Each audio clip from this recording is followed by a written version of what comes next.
Snack bag को दो छोटे कोने और बीच का हिस्सा काट दें ताकि वह पूरी तरह से खुल जाए।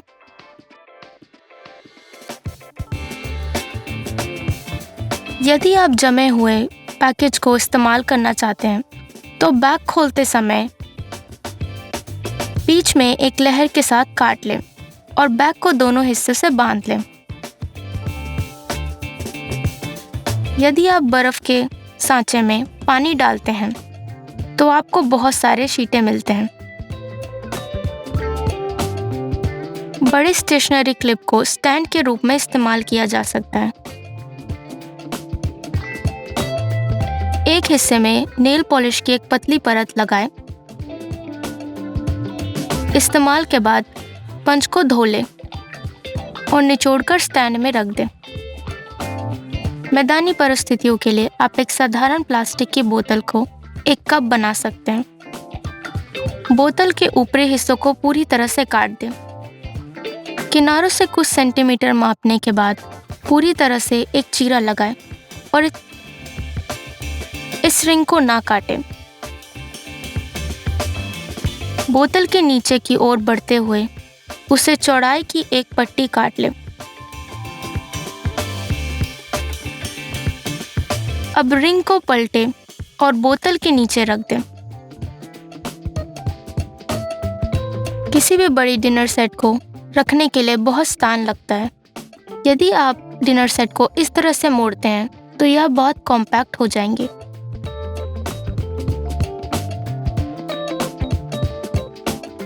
चिकन ब्रेस्ट और उसकी थाई को मिलाकर एक कीमा बनाया हुआ मांस बनाने के लिए मछली, चिकन और भुने हुए प्याज को मीट ग्राइंडर से गुजारें।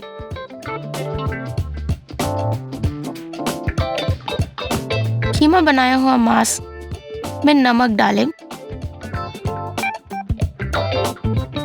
और उसमें अंडा डालें।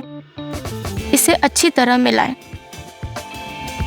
40 से 50 मिनट के लिए फ्रिज में रख दें। मोल्ड पैकेज को लकड़ी के बोर्ड पर चिपकने से रोकने के लिए इसे ठंडे पानी से गीला करें। पैटीज को आकार देने के लिए अपने हाथों को पानी से गीला कर लें।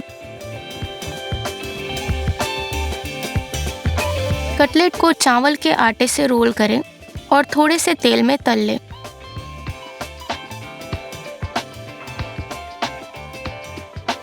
तैयार होने का पता लगाने के लिए कटलेट को बीच से दबाएं।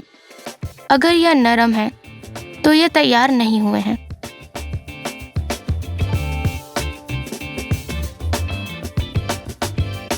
कीमा बनाया हुआ मांस को चिकन में डालें।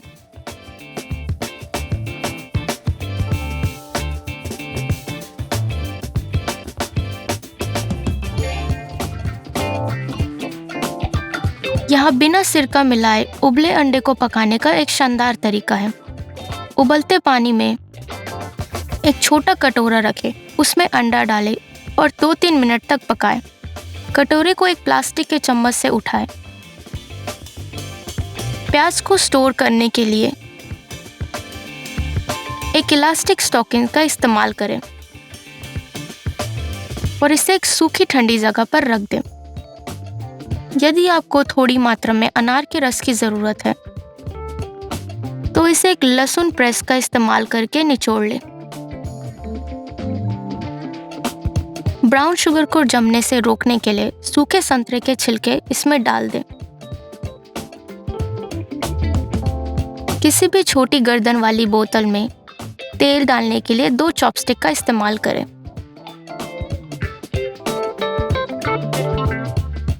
यहाँ बोश पकाने का एक छोटा सा रहस्य साझा गया है। भुने हुए प्याज और गाजर लगभग तैयार होने के बाद पैन में कटी पत्ता गोभी डालें और सब्जियों के साथ पकने तक भूनें। टमाटर डालें और सब्जियों को कुछ और मिनटों तक उबालें। कसा हुआ, उबला हुआ या बेक्ड बीट, साथ ही कटा हुआ लहसुन और किसी भी साग का एक बड़ा चम्मच। किसी भी डिश से केवल सूप को छानने के लिए एक स्लेटेड चम्मच दबाएं। सारा गाढ़ा हिस्सा चम्मच पर रह जाएगा। पनीर को पोंछने से रोकने के लिए आप ऐसा कर सकते हैं, एक छलनी का इस्तेमाल कर इसे अच्छी तरह से दबाएं। क्या आप जानते हैं कि अगर आप नींबू को पहले से फ्रीजर में रखते हैं तो उसका छिलका निकालना बहुत आसान होता है।